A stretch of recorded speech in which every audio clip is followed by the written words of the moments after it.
nuwe model wat Telkom in werking wil stel, maak ewig staat op konsultante en buitekontrakteurs.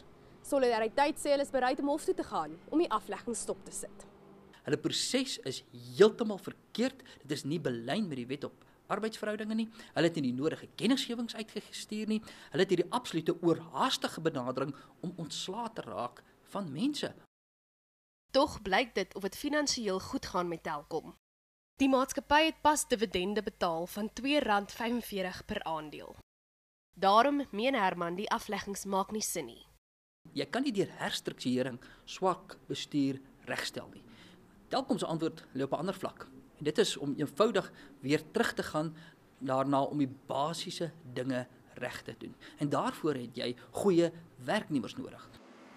Telkom se woordvoerder sê dis juis danksy die ingrypings in die maatskappy die afgelope 2 jaar wat hulle die jaar die finansiële vrugte pluk.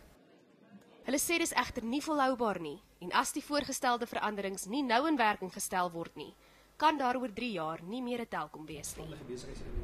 Maar Solidariteit staan by sy standpunt en sy krisistaakspan wat die Telkom afleggings hanteer, het 'n noodplan saamgestel.